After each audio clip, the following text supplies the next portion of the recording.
all for being here. Welcome to the Posh Podcast. I'm so excited to have you. My guest today is, I'm sure, the very well-known Miss Britton Herb, Miss Britton herself. And I know that you are, we were just saying, full-time mama, full-time posher, full-time 300 things going on. So I so appreciate you giving me some of your Lisa, time thank today. you so much for inviting me to participate in your Posh Podcast. I feel so honored. When you first announced that you were doing this, I've been cheering you on since day one. I think this is a fabulous idea. It's very selfless of you. I want to be sure to highlight you in this too, because you're taking your time to, interview basically, right, other Posh hosts. And not everyone's willing to do that. And so I really want to say a big thank you to Lisa for all that she's doing really for the Posh community in this podcast and for asking me to participate. I'm thrilled to be here. I'm so happy to have you. That's so kind of you to say. And from what I know of you, that just speaks volumes to the person who you are and your character. You are so professional. You are also so selfless.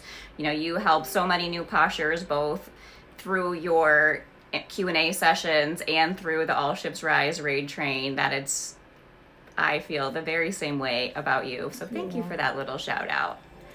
And, like I was saying, I think we all know Britton from the inception of me being on Poshmark. It feels like you have just always been there. And we see you on screen. We know all about Britton Herb and Britton's e-boutique.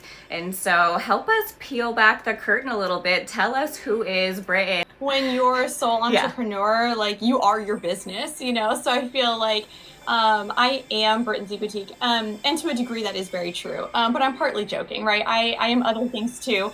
But I kind of look at my business as my third baby. So I did start off in corporate. So I have a background in corporate. I think that is in large part why I for the most part, come across maybe a little bit more professional because I just worked in corporate for so long in a legal setting. And so I come from that kind of a world, though I have been reselling as a hobby for many years. I kind of discovered it, if you will, back in roughly maybe 2010, 2011. So it's been a long time. And as I was kind of climbing that corporate ladder, if you will, I was doing this on the side as a hobby, and I really loved it. Some years I put more effort in than others. And then eventually, when we finally had our first child, it was a bittersweet decision because I loved my job and, the career I worked so hard to grow. But ultimately what was more important to me was being home with my baby. So I resigned from that position and I became a full-time mom. For the first time, a new mom, and so it was mentally really hard for me though, because when you go from, being a professional and making that full-time paycheck, I was always very independent. Of course, I am married and I, do depend on my husband, but as an individual, I'm very independent. And so I thought it over and I decided, well, I'm going to take this hobby of mine and turn it into a legitimate business. And so that's what I ended up doing. So I had this newborn and I really started to focus in on this small business of mine. And it just has grown from there. You spoke a little bit about a husband, a little bit about the babies. So as much as you're comfortable sharing, I'd love to know a little bit behind the scenes of what happens in your household, who's all there, what y'all do when mom has the moments of free time, which my little ones have gotten a little bit older. I have more and more pockets of time where I can have some downtime. But, in the early days when I was really just kind of starting this business and having my babies, I was working just constantly, and I basically look at myself as having two full-time jobs. So I have, now my 5-year-old, who was about 2.5 when I started doing live shows. And now I have a 2.5-year-old as well. So I have two little ones. Our family is complete. So it's my daughter and my son, and then my husband, Justin. He is a active duty Army officer. So he is coming up on 30 years of military service next year.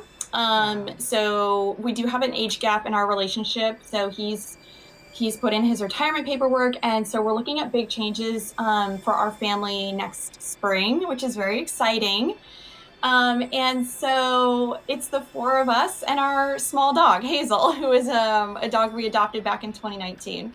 Well, I feel like that's breaking news here, that there's big Yeah, I changes talked about it a coming. little bit in my shows, but Okay. we've known this is coming for a while, the last few years basically, but more so more recently. And then when he officially dropped his paperwork, you have to do that about a year in advance of retirement. Then we started to feel more comfortable with announcing it publicly. So yeah, I think Justin wants to be kind of like Mr. Dad for a while. So and we have little ones, right? So like that's a little bit different than most of his peers, where a lot of them are college age Sure. adult children, and we had a little bit of a later start, with our family. So he's in his early 50s, and so he has the toddlers, and so it's a good opportunity, for him to spend more time with, the family. So he's interested in working with me on the business, which is exciting. So we'll see how that all pans out. I mean, things could very well change. This is kind of like his fantasy situation, so we'll see. But yeah, this is pretty new news. Yeah. I love that that's coming up in the podcast too, because someone who is so established in their business and their Poshmark career as you are, to still let people know like changes are happening in our family. Changes may happen to my business. Things may have to shift to accommodate our family. I think that's such refreshing information to hear, that things aren't set in stone. Just because you may appear successful doesn't mean you have it all figured out. I mean, they can change month to month, right? I know you know that, Lisa. Things Day to change day. constantly, especially when you're a small business owner. And we're working in, I would say, live shows in the US is still very much in its infancy. It's still so new. Even though this will be my 4th year doing this come this summer, 4 years can feel like a long time, but in the grand scheme of things, it's really not a lot of time. I consider, after about 10 years for a business to be a little bit more mature, so this is still so new. So there are still so many changes happening. And we just have to adapt and change with them. So yeah, I would say year to year for sure changes occur. And that is a good thing. And yeah, I mean, especially I would say for me, because I've been growing my family and growing my business concurrently. So yes, I've personally been through a lot of change the last few years. 4 years sounds like an eternity live selling, especially to someone like me who just celebrated 1 year. And I'm like, I can't believe that that's done. And I would imagine a lot of people in the chat who possibly haven't started yet. And I want to kind of roll it back, because you said that you had left the corporate world to start your family, which had led you into your reselling business. But I'd love to hear more about what led you into reselling, maybe something different or clothing in the beginning, and how you found your way to Poshmark. Growing up, I was not a thrifter. That was not a part of my childhood, my family dynamic. We didn't shop that way. So I wasn't exposed to it growing up. But I kind of always had this like thrifty kind of mindset. I was always kind of frugal. I remember I liked going to like yard sales and things like that with my friend and her mom. But I rarely kind of did those things overall. And then I graduated college a little bit early. I was eager to start working full time, get into the corporate world, start making my own money. And so I did that, and I bought my first house soon after I did start working full time. And I remember being in that house, and YouTube was still like relatively new around this time, which is kind of crazy to say. But I'd stumbled on some YouTube videos of some women who had gone thrifting, and I'm like, well, what, like, I need to know more about this. This is, piquing my curiosity. And so I did some research and I found there were some stores I could go near me. This is in Richmond, Virginia, at the time, and where I'm living now again. So yeah, I started shopping, and I instantly was addicted. I was just still kind of like basically fresh out of college. I needed some, corporate work clothes. So I remember like that was a great way for me personally to buy like blazers and, skirts and dresses and really, nice things to wear to my big girl job. And then not long after that, I started to realize like I could flip some of these things online. So I started on, the big platform, the and that was, pretty much the platform at the time. And then so I really got my start there. Again, just mostly as a hobby. I was young and single and I had time, and I would just go out, thrifting and then list some things. And it was really fun for me. And then over the years, I eventually, met my husband, and I kind of like started to tell him like, okay, like this is something I enjoy doing. And, he was into the idea. I didn't really know how like he would react, but he thought it was pretty cool. And then I started to branch out to a couple other platforms, and eventually in 2016 is when I started my Poshmark account. So I wasn't one of like the very first people to join Poshmark. When it first came out, I thought of Poshmark as exclusively like designer and luxury items, which is not really what I was selling. But over time, I realized, okay, this could be a good marketplace for me. And I was a new military spouse at that time. We got married in 2014. So a couple years later, I was still kind of adjusting to that, like, military spouse lifestyle, working full time remotely, my corporate job, which I was so grateful for, and reselling as a hobby still. So yeah, joined Poshmark and instantly fell in love with Poshmark. I mean, it's just such a user friendly app. And so that quickly kind of became, I would say, my main platform. Go from eBay to Poshmark, you're like, oh, I can do this. I just have to put in a couple words and then I can get it listed. It's harder That to do is the reverse. fabulous. You start harder and Yes. then move to the easier. Yeah, it's like, oh my gosh, this is a dream. It's so easy. So yes. So I have a lot of years under my belt. I'm not new to this, even though basically we're all new to live selling. I've been reselling for a long time, so I've honed those skills over the years. So, I have really good brand knowledge. I remember someone asked me in a show one time, like, Britton, have you always loved fashion? And I was like, well, yeah, but like more so I've always loved shopping. I've always loved shopping, so to think of myself as almost like a personal shopper at this point, it's like a dream come true for me. So I absolutely love it. And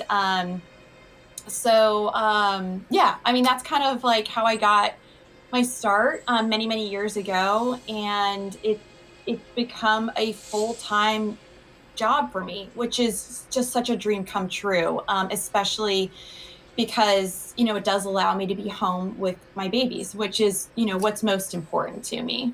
We had said before, it's a 24/7 job. So whereas maybe a corporate job is 9 to 5 or some extra overtime hours, while you do get to be at home with family, your job is 24/7. And also you can take the time that you need, right? It's not like I only have a 20-minute lunch break or I have to take a 12:30 meeting.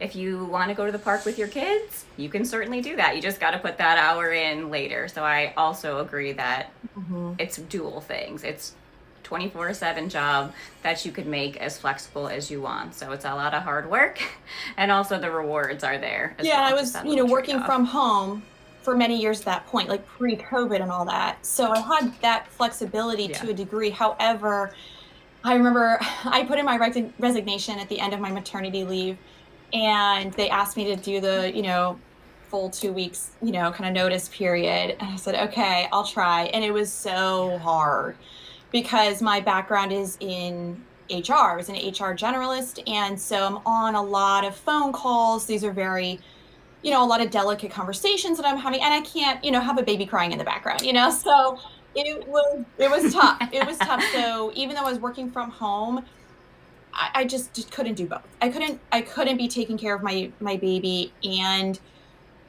performing my best for, my job, which is so important to me. I put my best into everything that I do. So they asked me to come back after I resigned. I said, well, can you come back? I just left, but okay, I'll try. And they said, just do as much or as little as you want, like whatever you have time for. But at that point, I had already decided I wanted to, focus on Posh and build up this small business. And it was just maybe 5-6 months that I did, very, very, very part-time work for them, where I felt like my energy would be better served, towards the business. So I left again, always on good terms, always on good terms. I love the people I worked with, Yes. and the company itself, but I really wanted to, focus on my business and put all my energy into that. So yes, this business does afford me some flexibility to a degree, but if you want your business to grow and succeed, I feel like, especially when it's, just starting out, I mean, you've got to put in the hours, you've really got to put in the hard work. So, and I'm a bit of a workaholic and a workhorse. So, even in corporate, I mean, I was working a lot of extra hours for them. I would go into the office even on my days off sometimes. So it's just who I am. So it's almost harder for me sometimes to like stop and like take a little bit of a break. But I do believe that if you want the business to grow, you have to put in that hard work. I could not agree more. It's the same thing as starting anything. It's going to be a lot of hard work figuring it out and figuring what's going to work for you. In this case, go into the thrift store, finding the brands, finding all the things that work, but to see where you are now, even though it's a lot of hard work and time in the beginning, nurturing it helps it grow. And what I think is important to talk about is that you are wildly successful. Just your shows are successful, people come, you have great stuff. That's without question. And we all had a first show at some point. So even Britton Herb had her very first show at some point. So I'd love to hear kind of what transitioned you from listing in your closet to take that leap into the live show, kind of what that beginning looked like for you and how you've changed and grown. I was listing. I remember I have vivid memories of nursing my baby, with one hand, and I've got my phone in the other, and trying to list and send offers out, and all that. So I was of course exclusively listing in 2021, and then in the spring of 2022, and during this time, like I'm binging so many YouTube videos about reselling, because there's so much good information out there, and such a good resource. So I'm watching so much content around reselling. And I eventually, in the spring of 2022, so I've been doing this for about a year at this point, I started to hear about this live selling on the other big platform, the W. And I'm like, huh, like, this is interesting. And it piqued my interest instantly. I started to like learn a little bit more about it. I started to watch a few shows. And actually my brother is a reseller too. I have an older brother, he's 3 years older than me, and he's full-time now. At the time he was not, but he's been now full-time for a few years. And it's just kind of coincidental how we both fell into this business. And we both love it so much. We sell sort of slightly different things, but there's some overlap too. So I remember we were talking about this because he was starting to hear about it too. So I eventually applied. I was really interested. I applied and actually was rejected. I was rejected the first time I applied. I've only ever, I think, said that once in one of my shows. So I was not accepted, but I immediately wrote back. I was so disappointed. I said, please reconsider. I know I can do this. I know I'm going to be good at this. I'd had a background in like doing, like some corporate training and things like that. So I wasn't afraid like being on camera and speaking to crowds and things like that. So they then accepted me and I started my shows in July of 2022 over there.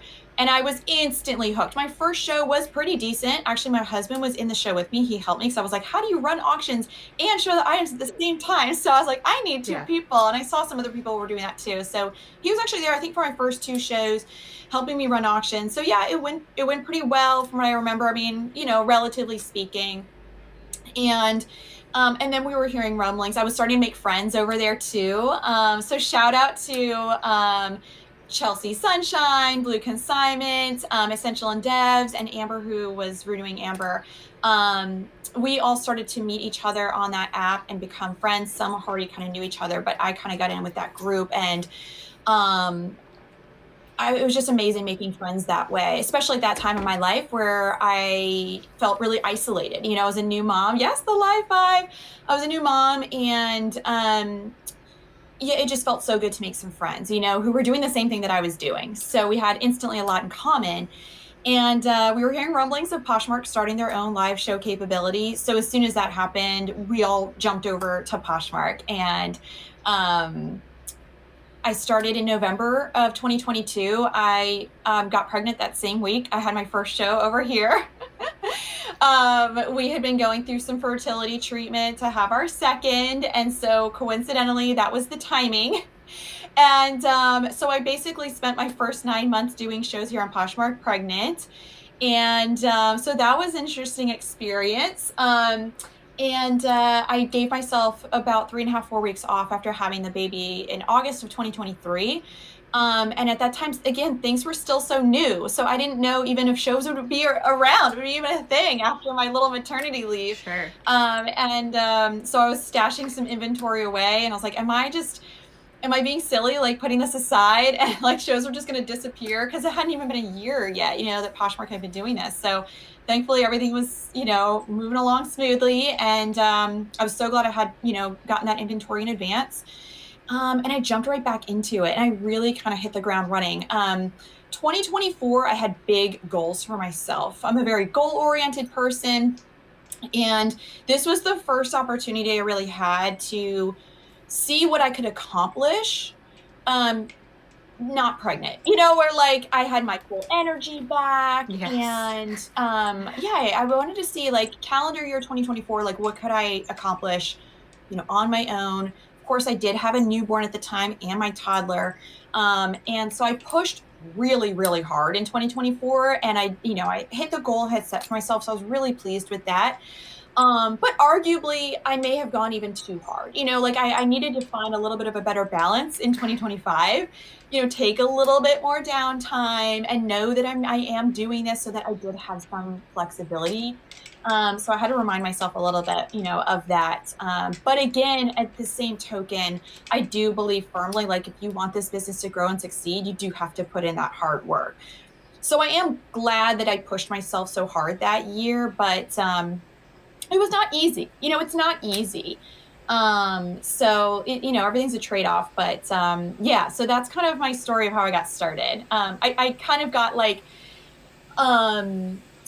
I kind of got known for doing a $3 show every Sunday night, the $3 Sunday Fun Day show. I did it weekly, every single Sunday. I had a fully curated rack of 50 items, all $3 starts, extra small through plus size, gifts, a lot of fun in those shows. It was a highly like produced kind of show, and that was a ton of work.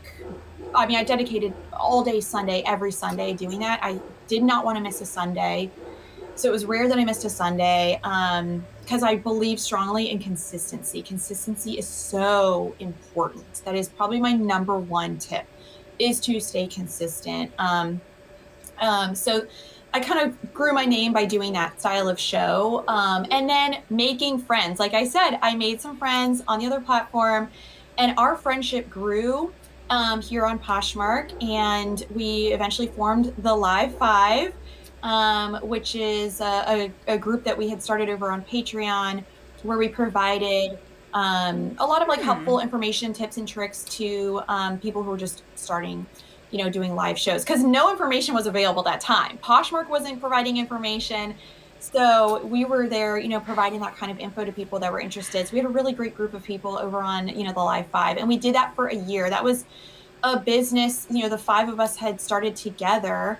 And we did it for a year, and it was a great experience. And we ended it in March of 2025 or 2020. Yeah, 25. So, and I'm still close with those girls. They're like lifelong friends of mine. So it was so wonderful. But now I'm grateful there are more resources in general, available for people that want to learn about doing live selling. And I do, some educational shows here and there as a Posh Show mentor with Poshmark. So yeah, it's been a wild ride. It is such a cool experience to be seriously at the inception of the live shows. That is so cool. And it sounds like it was a little helpful for you to have the other platform. I know that they're different, but to gain some friends, to gain some experience.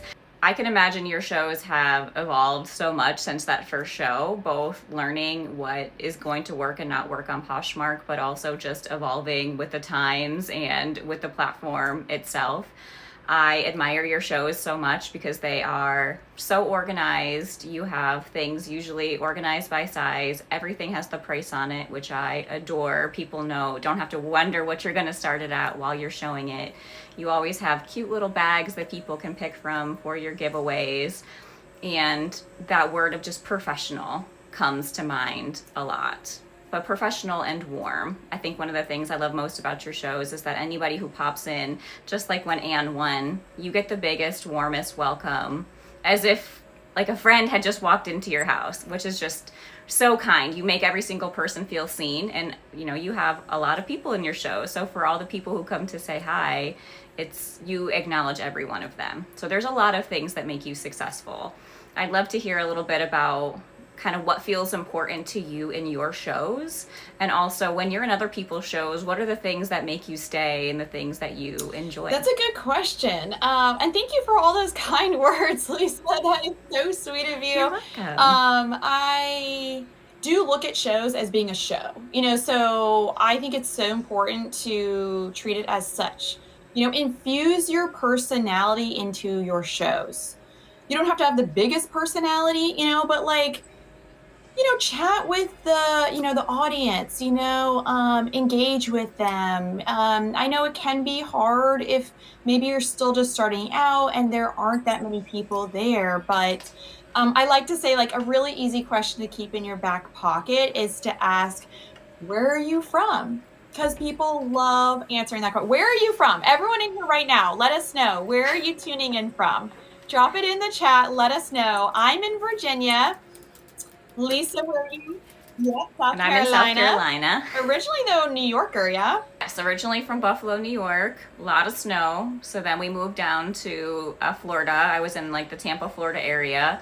And then really hot, really expensive, a little strange down there. I mean, being born before the internet, like, I still recognize, I'm on the cusp of 40 here. So, like, I recognize the power of the internet. We're in the digital age, and I feel so grateful to be alive at this time. Like, not many women had this opportunity to like work from home and do this kind of a job, while raising their babies. So I just feel so grateful for that. But I would say, going back to your question, engage, ask, where are you tuning in from? People love answering that question. And as you infuse your personality more to your shows and people come into your shows, they're going to start to vibe with you. They're going to start to, like not only the items that you're showing, hopefully, right? You're choosing good items to show in your shows, right? We care about condition. We care about style, brand at fair, prices. But almost arguably more important, right, is your personality. People are choosing to shop with you and go to your shows because of you, right? So, get in front of the camera. Don't be camera shy, get in front of the camera, show your beautiful face, chat with the people that are there, show your items, present them, nicely, and, continue to run your auctions even if you're not getting requests. because people are always coming and going in and out of your show. So you never know when someone could come in. It's the first time they're seeing these items, and they may want to make a purchase. So yeah, those are kind of like my key tips of really making your show a true show. And I mean, to a degree, of course, you can add games and prizes and things like that to a degree. We just have to be careful about the prizes thing, with the rules, but at least be engaging with your audience. And so I like to think that I'm funny. I like to crack jokes. I tell my husband, like, laughter is the best medicine. So he's so lucky that I'm, so funny. So I'm keeping him alive over here now. So I like to be silly and funny. Yes, I am professional. And I take what I do seriously. This is my full-time job. Okay. Like, this is my full-time job.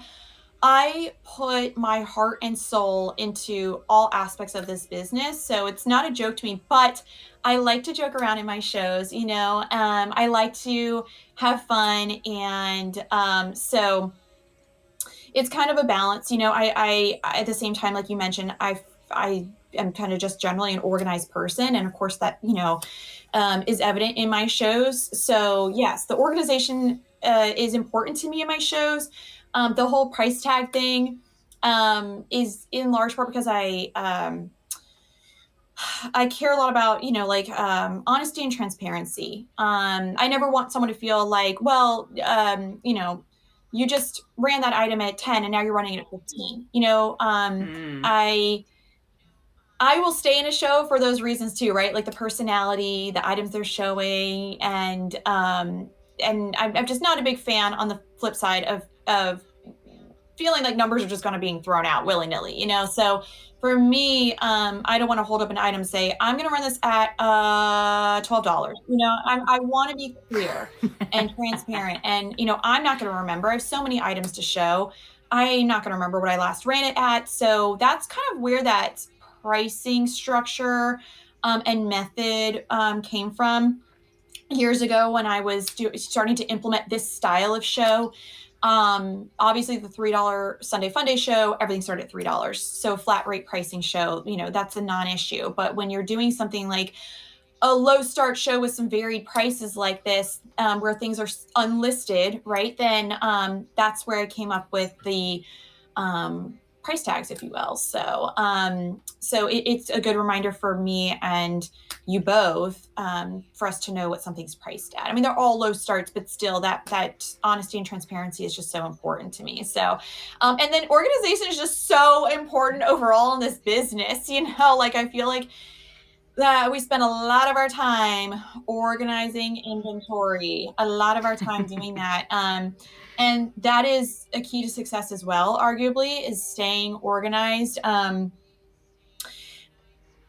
I have such limited time. Okay. I wish I had all the time in the world, but that's just not a reality for me in this season of life. I have my 2 little ones. They are my top priority.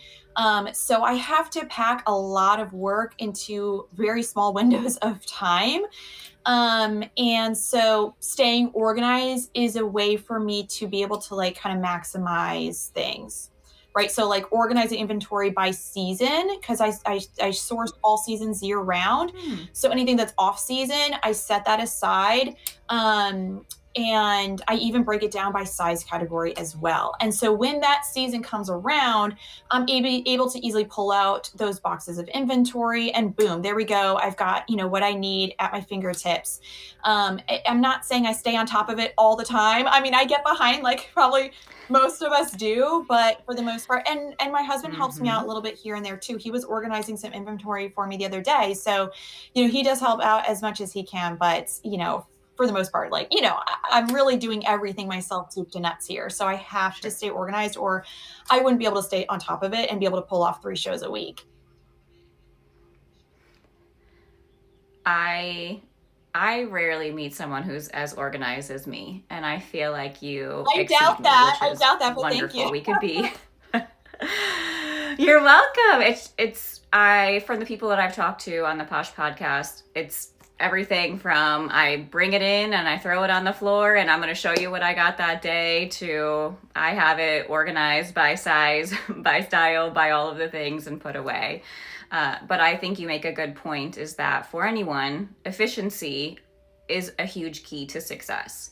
And the more you have to think about, the more time you're taking from maybe doing other things. So if everything has a home, everything has a system, everything has a plan, right? I do on my rack sometimes, I'll put things up for a train show, it doesn't sell, I'll put it back away. Well, now I don't know the price tag, I don't know what the measurements were.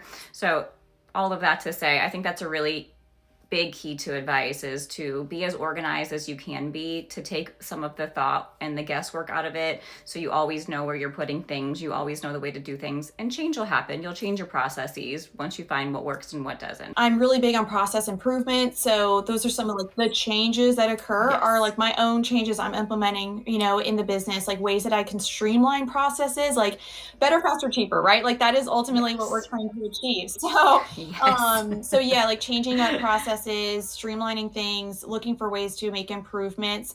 I also believe strongly in running really leanly, so I kind of run my entire business on like a shoestring. So, I not only, source secondhand inventory, but because I believe strongly in sustainable style. So everything is sourced secondhand, by hand, by me. But I also source a lot of my like equipment and operational items secondhand as well. Like my ring light that I'm using right now, my previous ring light that I used to use, my iPad stand, just so many things, so many clothing racks I've gotten secondhand. So if there's ways that you can, acquire, your equipment and things like that for, the operational side of your business secondhand, then I would encourage you to do that. You don't have to buy everything brand new. And to start lean, all you need is a phone or a device to stream from and items to sell. So you can add more on as you know that you're finding success or your business can support it. You can source secondhand to get it a lot cheaper to get started. But to get started, you need maybe an iPhone, or any phone really, maybe a tablet, maybe even just the computer that you have and some items that you... It's a low barrier to entry with this business. And I encourage people that are interested in trying this out. Like, don't go buying a bunch of expensive equipment. Like, it's really unnecessary. I have multiple lights here installed in my studio space, but I didn't install these. Like I didn't purchase them and install them until like a solid couple of years into doing this, so it's like, as you grow and over time, you can add more, to improve things in your business. Maybe you get a storage unit eventually, things like that, so I'm lucky to be able to store everything on site, but just start small and grow from there. So I'm always looking for like ways to change and improve things, because now I'm doing more train shows where I never really did those for a long time, so now I'm like, okay, how can I better organize, my inventory for upcoming train shows? So now I'm thinking about changing things up a little bit, to stay better organized with, shows like that. And we've been talking a little bit about inventory, which no matter what you're selling, whether it's plush or antiques or clothing or jewelry, you need the thing to sell. You said you have a great brand knowledge, and I know I see videos of you go into the bins and sourcing some things, but I'd love to hear a little bit about kind of the who, what, when, where, how of your sourcing to be able to support a full-time business. I like that side of the business. I know not everyone does. I think probably most people do. It's kind of like the shopping side of the business, but I really enjoy it. And it's almost like a little bit like me time at the same time. Like I'm sometimes with usually one of my two children. So it's not entirely me time, but it's something I enjoy doing outside the home. So I don't know that I would ever give that up, because I like going out and sourcing and finding those items. I also, feel like I have honed that skill set over the years. So like, I'm pretty fast with it. And I have, built some local friendships with other people who are doing this too. So I like being able to like, see them. And it's just something I very much enjoy. So I do hand pick every single item.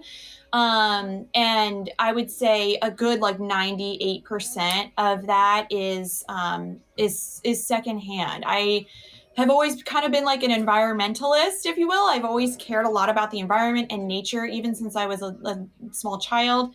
So it's just a big part of who I am. And so, sourcing everything secondhand just really aligns with me and who I am as a person. um,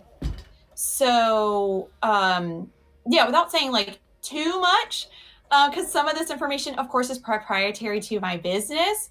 Um, I I have local spots that I go to 3 days a week if I can.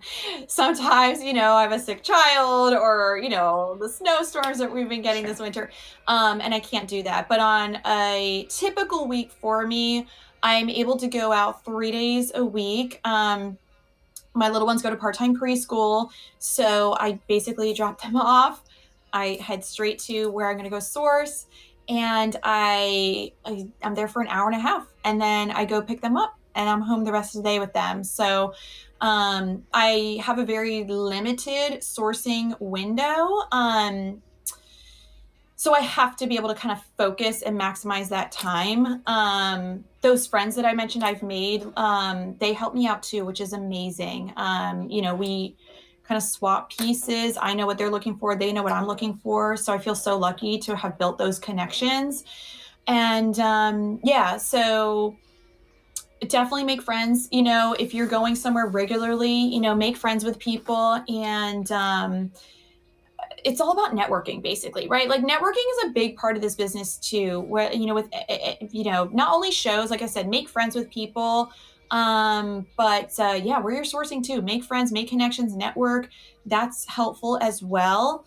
And so if I'm lucky, I can maybe go out one other day if my husband's like, working from home, or just, maybe on the weekend, but I really don't have a lot of time to source, especially considering, again, like, it's all sourced by me personally. So for doing 3 shows a week, and I'm there for, what is that, like 5 hours, total each week. Like it may sound like a lot of time, but it's really not.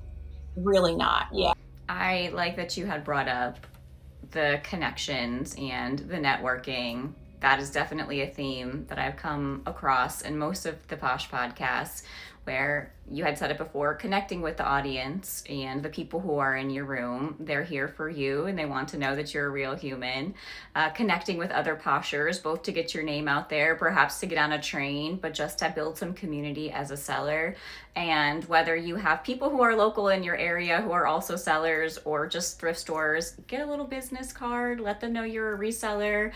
People are always giving away stuff, or they have overflow that they can't take, and it doesn't matter maybe if it's just one time, if you are in their mind that they're like, oh, that really nice girl came in that one time. And it is like competition to a degree, but there's plenty for everyone. I like to say that here on Posh shows, yes, there's space for everyone. And that's in large part where the All Ships Rise train show comes from, where it's about, working together, collaborating, lifting each other up, coming together, women supporting women, and helping each other out. It's a mentorship based raid train. So meaning there are a mix of experience levels in this train. So it's not all, like big name, highly experienced sellers. We are aiming to have a mix of newer sellers, mid-tier level, experience level sellers, and then the ones that are more experienced. So that way, we can, again, work together, lift each other up.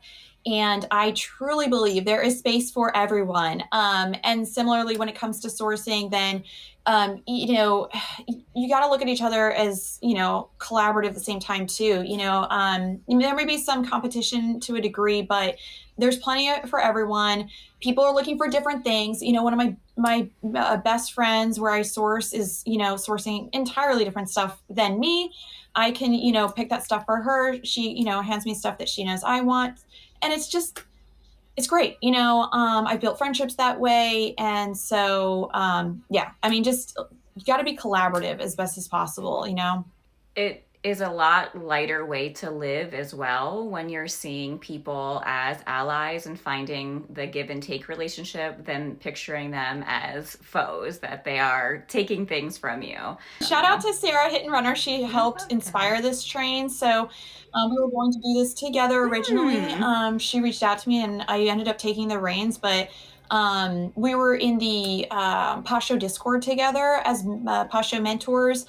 And so that's originally where that had started. And I just kind of ran with it.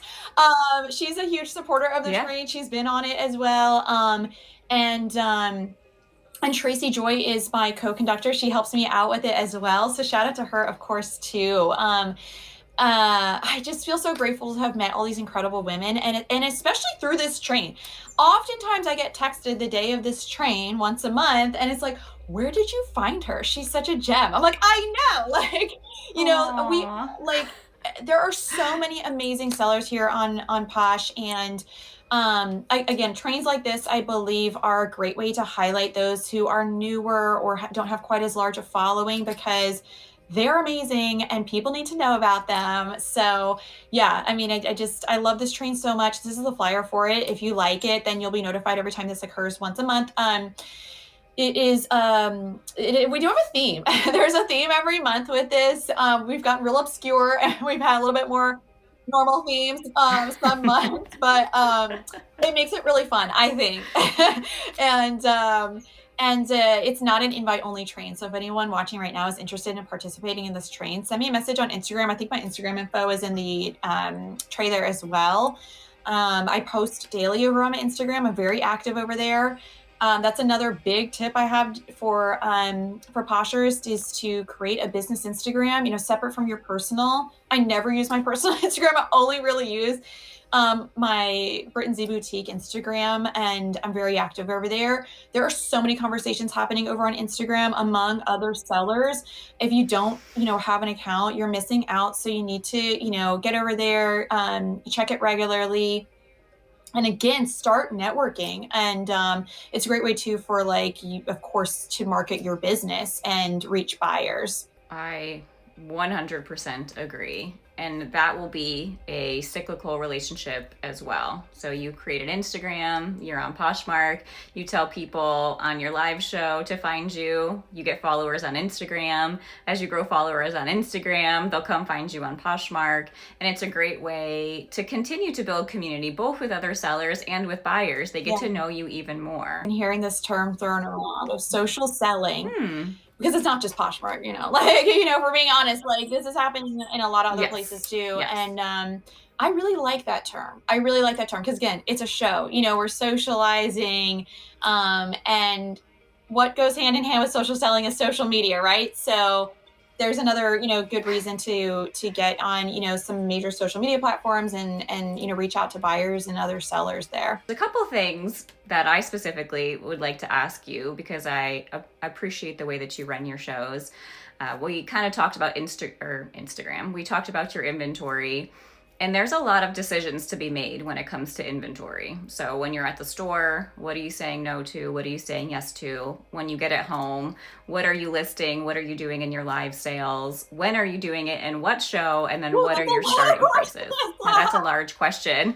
Yeah. And so just kind of hearing all that, what tips come to your mind about when you're navigating those decisions? Coming from a traditional listing background for years and years and years, we train our brains to make decisions largely based off of brand. Okay, brand is so important when you're listing, and that's still true to this day. Yes. People are searching for brand name items, so the brand is so important. I had spent years sourcing based on brand, and I had to retrain my brain. Once I started doing shows and kind of get into the groove of that, and this is still it was the wild, wild west, everything is still so new. And this is true for, all of us that started around this time. We started to realize at some point that style is arguably more important than brand, right? So you could run a designer dress in your show. I've seen this happen too. Like this happens where you can run a designer dress, let's say, in your show, and it sells for $5, because it's maybe not as appealing to the general audience as just a really cute top in size large, like it happens all the time. And so I would argue that style is more important. So I shifted the way that I source, which is amazing, right? Because now we're able to pick up way more items, save so many more items, because they're cute, and so I am really big on condition. Of course, I miss flaws. I'm human, so things slip through the cracks sometimes, or maybe I'll still pick up something that has a small flaw, but I still feel like it's a good item and it deserves a second life, so I'm not really necessarily concerned with brand. I mean, I do have that brand knowledge, and I obviously, if I see something like Free People or Lululemon or Nike, the big brands, like I'm going to grab it, and Sure. then, if it's I kind of tend to have, like a lot of like, mall brand, mature brands in my shows. I like those kinds of items. My buyers do. It is so important to know what your buyers like. Okay. I was talking with a friend just the other day about how two people could run a Lululemon, let's say, pair of leggings, and like one person who maybe sells like a lot of athletic wear is going to, get lots of bids on that item. Whereas like the other person who maybe doesn't run as much of those types of items is not going to get as many bids. So it's funny. It's like the item itself does not necessarily mean like it's a guaranteed, high ticket item. So it really just kind of depends on who your buyers are. So you really do need to know your audience. And so I grab a lot of like, I love, like I talk about Loft being one of my favorite brands personally. Chico's, Talbot's, J. Jill, and Taylor. All those types of brands. I love those brands. And also it depends on like what you can source. If you are sourcing locally, like I am, depends on what's available to you. It does matter geographically, the types of items that, you can source. I'm so lucky to be in an area where we have, so many good sourcing opportunities here. And so I feel very fortunate for that. And so I've shifted to being more focused on, I do care about brand, but I care a lot about style and, condition. Condition is very important to me. I honestly try to sell a lot of new with tags items. They're sourced secondhand. But if it's new with tags, then I love that. And just really, really, excellent pre-owned condition. So those are kind of the key things that I look for, honestly. So I sell majority unlisted items in my shows. So the rack you can see here behind me, I hang my items up, mostly in-season items, extra small through plus size. I'm very size inclusive in my shows. I really want there to be something for everyone in my shows. I don't want anyone to feel excluded in my shows. So I really try to have something for everyone, and very easy price points. Okay, nothing's over $20 on my rack. And so I want everyone to feel welcome to my shows, so for the large part, I'm selling, I'm selling my items in live shows, and I'm selling unlisted inventory. I do sometimes list items. I don't have much bandwidth to do much listing. So in a perfect world, I'd be listing more, but I'd rather just run the item in my show at a great deal, for my buyers, and it's a win-win, so they get a great item at a great deal, and, I flip the item. So I do list some things, but those are things that are more like, what would be a true high ticket item if I happen to come across that. Sure. Or, a very particular kind of size or style, things like that. So I really don't have many listed items. I'm selling majority unlisted items. And I agree. I feel like it's a Venn diagram of there's brand and then there's style. And then you add in condition as well as quality material. But it's like those ones in the middle, in my experience, that sell. The brands that are really lower end, perhaps those don't sell as well, unless they're a really good style. And some of the brands that are really might be higher end, but a less quality style, don't sell because they're basic. So finding that sweet spot right in the middle. And you had said it best. First and foremost, sell what you love, especially when you're getting started out, if you don't have an audience yet, because if you're excited about it, you're going to get somebody else excited about it. And then once you start to talk to your people, they'll say like, hey, do you have any Lululemon? Do you have a jacket? Do you carry plus size? And so you'll start to figure out what sells and what doesn't. And if I could just add one caveat, every single show is different. You could have the same item in 3 different shows, and one time it won't sell, one time it'll sell for $3, and one time it'll sell for $30. So just go in knowing whatever's going to happen is going to happen. And my advice would be just be thankful that you have humans in the room willing to give you their time and their money. Again, like it's kind of a revolving door, you know, like people are constantly coming in and out of your room. And so you never know when the right buyer may come in. So I'm not afraid to show the same item a few times. Over time, of course, I'm dropping the price on the item. You know, if it's not selling at a certain price point. But you never know when that right buyer is going to come along. I wouldn't recommend hanging on to inventory like too long. I held on to something for, I don't know, 2 years, I think, and I just sold it. And I like to say sometimes those sales are more satisfying than the higher dollar sales, you know? And it's like, it's a sale item, you're like, oh my gosh, I finally sold this item, you know, versus like a higher priced item selling. So yeah, I was shocked. It finally saw, I mean, it's, finally the season came back around. And so, yeah, I got multiple bids and I was like, you're joking. You know, here we are 2 years later and I'm getting multiple bids on this item.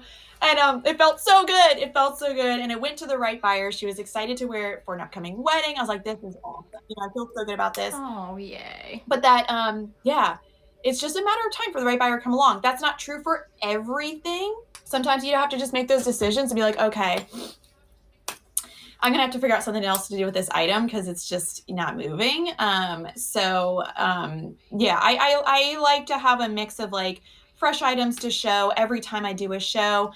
But I'm not refreshing the rack entirely. You know, like I do believe that the right buyer will come along and will love that item. Just because it didn't sell the very first time I showed it doesn't mean it's not still a great item and will make someone happy. Put an asterisk next to that one. Just because it didn't sell doesn't mean it's not the right item. It means that the right buyer wasn't in your room at the right time when you were showing it, and maybe not at the right price. But I do want to give you the floor. I know we talked about a lot.